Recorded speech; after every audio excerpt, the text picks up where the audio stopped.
Now is the time that all of you have been waiting for, and it is about studio lighting. So, one of the interesting things about studio lighting is that there is no right way to do it. And that's kind of the joy of it all. Now, what you're looking at right now is actually something that's been provided by LRNG. It's a free lighting guide that I'm using and I've used in the past that really helps, I don't know, just kind of like setting up your studio for the first time. Now, you're not going to have everything listed here, and I don't expect you to have everything on here, but what's really cool about this is it's just kind of something that can get you started. Now, a lot of these methods you're never really going to use, but it's still good to know. I'm just going to kind of highlight some of them, and I'm only going to show you the ones that are really going to make the difference, and the ones that are going to make like the biggest difference in your studio lighting and how you're typically going to use them. Now, I guess we're just going to jump right into this. And first and foremost, what I want to do is I want to point out this right here. So what we're going to be looking at with each one of these sections is over here on the left is actually the way it's set up. Now, what you're looking at is the camera right here, and this is the lighting modifier or the light. You can see how the light's being projected, the backdrop, and then the subject. Now, all of these are gonna be different, and they're each gonna have like different tools being used, but the pretty normal thing that you're gonna see with every single one is the subject and the camera. Now, if you look over to the right, it's the example of what the image looks like when it's all completed, okay? So this is what you can expect whenever you are done. Now, just kind of get rolling off of this one. This is a pretty standard look. It's called Rembrandt lighting, and what that means is you're shadowing some of the face. Okay, they get that because Rembrandt, the painter, was known for his shadows and the way he uses light in his portraits to make them look so realistic. So what we're looking at right here is called a Rembrandt with a Portrait softbox, a Portalight softbox. So Portalight is a brand, okay, so don't worry about that. But what you have to know is softbox, okay, not Portalight. This is just one of LRNG's brands of their lighting, so don't worry about that. Okay, so this is a really common style of lighting, and all they're doing is they're taking their light and their modifier, their light and their softbox, and they're placing it over on the subject's left side. If you're facing them, the left side of the face, and they're turning the body at about like a 40-degree angle from the camera. So you can see right here, here's the camera, here's the subject, here's the light, and it's like a perfect triangle, okay? So we're just looking at a perfect triangle of the subject, and that's how you're going to get this really cool shadow on the right side. It's kind of moody. It's not going to be used often in, like, you know, when you're outside or doing stuff like that. It's more or less to really get that shadow on the nose and on the right side of the face, and really highlighting that left side. Okay, but anyway, we're going to move on from there. All right, so right here, same thing. This is the same concept, except they're shooting through an umbrella, okay, just allowing more light. And this is just with a honeycomb grid. Same thing, left side, blasting light through. They're just using a grid. This is same exact concept. See, you're starting to see a trend. They're just placing light over on the left side, and they're shooting straight at the subject, where the subject's off, kind of looking in between the camera and the light. That's how their body's facing, and that's how you're getting most of these looks. So it's not too complicated when you're working with like a one light system. Now, the last one is pretty common to how I shoot. I like to shoot off, like, bouncing off of an umbrella. So what this means right here, it says Rembrandt with a silver umbrella. So Rembrandt is just the style, okay? So it's a Rembrandt technique, and then the style is with a silver umbrella. So basically you're having the umbrella like you've seen before, I'm sure, where they're shooting through and it looks like they're shooting into an actual umbrella, which it is. But on the inside of the umbrella, it's just got a silver kind of sheet on it. So they're shooting into that, the light is bouncing out of it, and then just reflecting off the sides, okay? So just kind of notice that one. All right, kind of moving on from here. Now we're just seeing same thing. One light system off to the left. It's that Rembrandt short light. Short light means the amount of light is on the short side of the face. Okay, so whenever you see short side means however the face is turned, the shortest side. So we're not seeing that much of the face, but that is where all the light is. Whereas the shadow is on the broad side. So the broad side of her face, the more of her face that we see. If you're taking the face and dividing it into two where the nose is, that's how we're looking at it right now. So if we're taking her face and splitting it right down the middle, the short side of her face is where the light is, and the broad side is where the shadow is. Okay, so remember that. Short is on the smallest part, and the broad is on the largest part. Okay, so this is just the opposite. Same thing, Rembrandt with the broad side. So the light is on the broad side of the face, and the shadow is on the short side of the face. Okay, so if we're gonna look at these together, you're gonna notice the difference on that. From moving, she didn't change her pose at all. All she did was changed where the light was.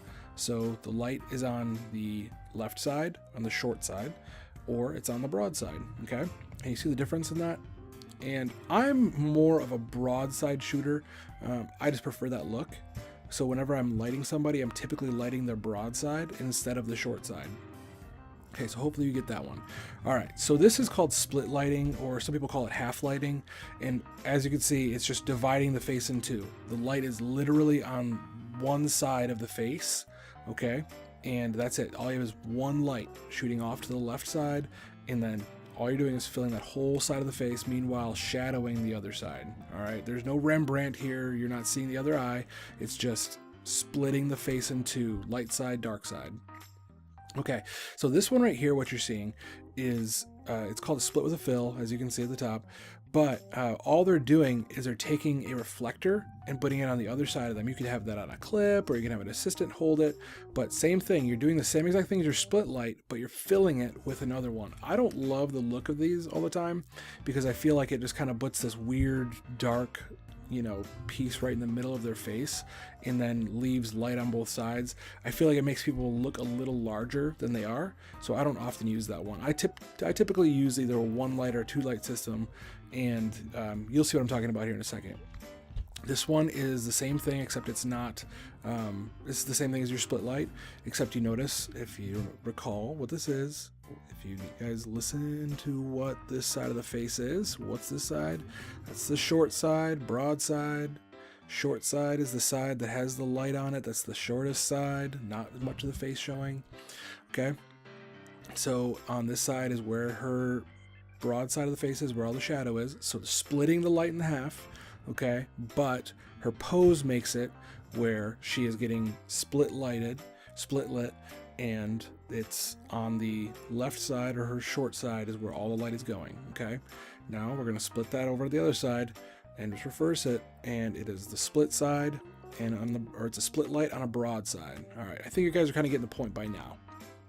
All right, so this one right here is what we call a key light. A key light is where the main light is. Okay, so whenever you see the word key light, that is your main light. Okay, so it's kind of like unlocking the door with your key. It's the main exact, it's like this is the key to taking the photo. Okay, this is like the primary light. So with this one is we're actually moving it really, really close with the softbox. Okay, and what I'll do is I'll be bringing some guys down to the studio to play around with the softboxes and stuff to kind of get a feel for them. But this right here is just your key light that's really close. And again, don't mind the portal light, because that's just what they call it. And it's with a softbox. So really close and filling the face pretty well on general side. Okay, now same thing. Now what I want to do is I want you to kind of pay attention, not to the foreground as much, but to the background.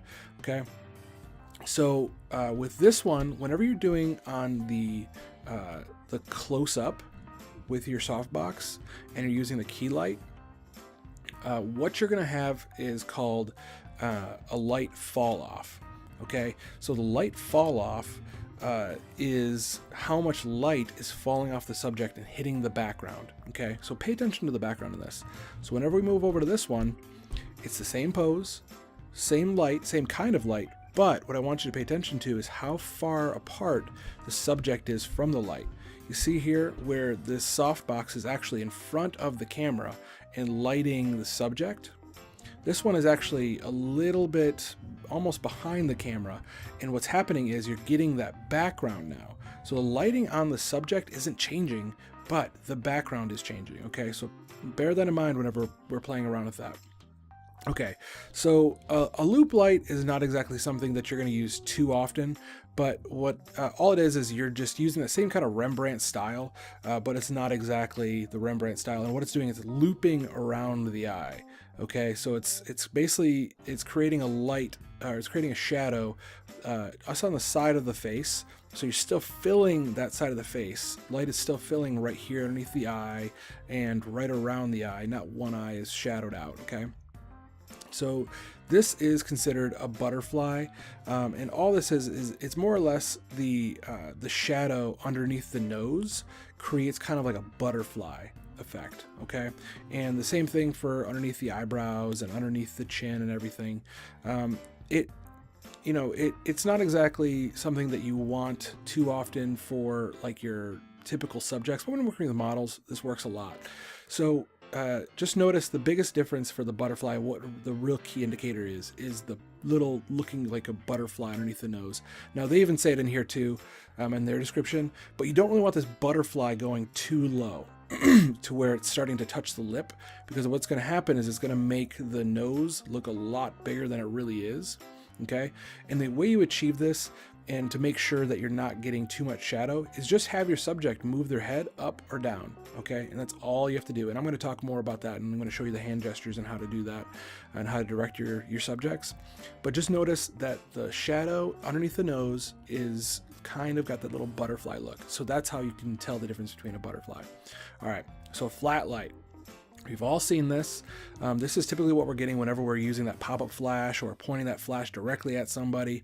Okay, it's just all we're doing is getting all of the power right on the subject, and it's evenly lit left to right. There's no shadows on either side really. The only shadow you're really going to notice is underneath the chin, but that's completely dependent on, if they're looking up or down or wherever they're looking.